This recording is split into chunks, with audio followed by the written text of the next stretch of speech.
So we start with pre-combing and measuring and really looking where Tiffany's hair is at. For example, if you just take a section here and you part it just to see, you can see how different they are. There's much more hair here than here.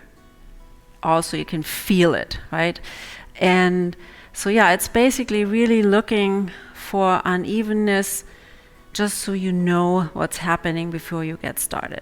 I'm going to wet Tiffany's hair, and I'm just using a simple water spray bottle. Of course, you can also wash your family member or friend's hair, but we're just going to spray it today. When I reach the shoulders, I have to take the hair in between my pointer and middle finger, my guiding fingers, and I pull the hair all the way down. I guide with those two fingers. I switch the comb and I cut the ends. I'm going to go around from the nape or the middle of the back all the way to the front. The term that's being used in hairdressing to divide the hair up is called sectioning. To really comfortably have it in my fingers, it cannot be wider than my fingers. I can beautifully cut now without cutting into my hand. I pull the hair out all the way down and then I cut.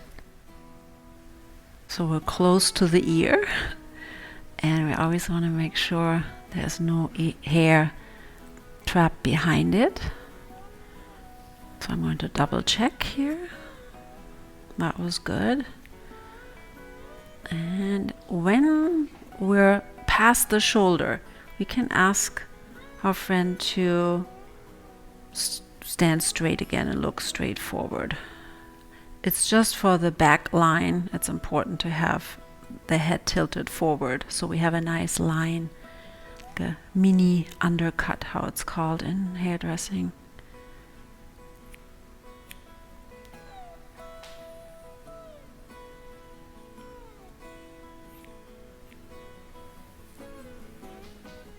Section, combing, guiding. At the very end we switch the comb into the other hand and we cut.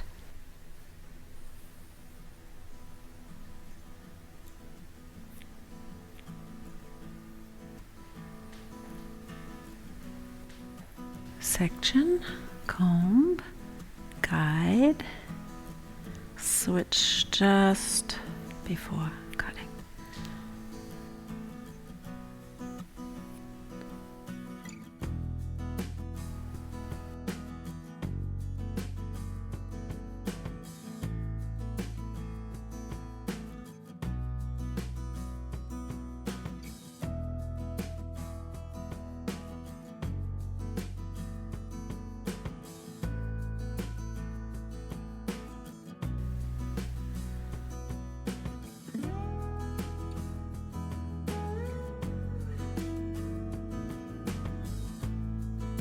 Tiffany wanted to be able to put her hair still up in a ponytail, and when the hair is longer than the chin, that's the case. You see, if I can show you the profile, you see here it's longer than chin, meaning it can be, it has to be combed differently then, but then it'll still fit into a bun or into a ponytail. But once it's shorter than chin length, it might be just tight to get it in. And here you can see the difference in length. So basically, what I have to do right now, and again, I'm totally taking my time, and I hope you will too.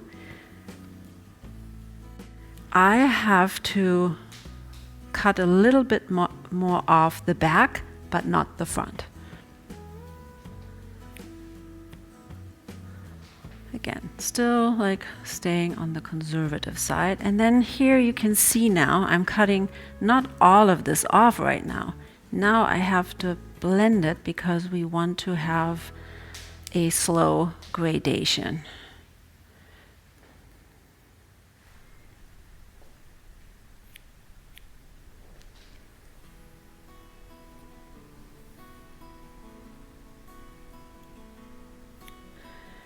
All right, that's pretty good. Now we connect the guiding line from the top with the sides.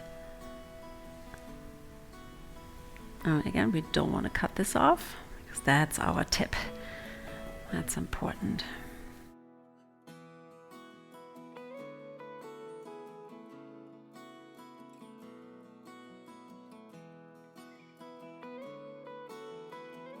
I just take a section up and cut the top. I'll just take the next section right after, pull it all the way perpendicular, a 90-degree angle up, and cut and blend this line. You notice I didn't take this hair because here we don't have that much hair, and this was the hair that is defining our style. I like cutting a section of hair in as little cuts as possible. So this is one cut, and then I'll do another one.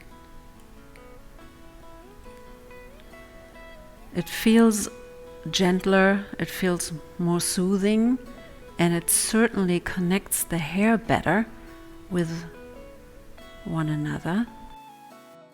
When I section the hair, you can see I comb from the top and the bottom to make sure the hair is straight. The comb has to feel secure in your hand. The comb cannot be too large or too small.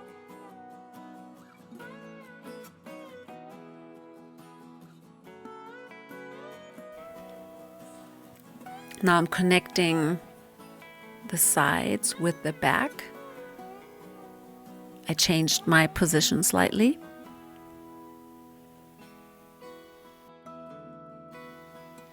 I'm doing another row right there.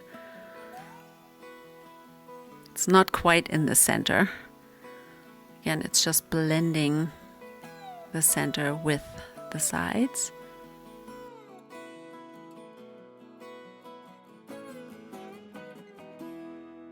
How do you feel? I feel a lot better. I feel a major difference in my hair. I feel it's blended better, it feels lighter. Very excited about it. Well, thank you so much. Thank you.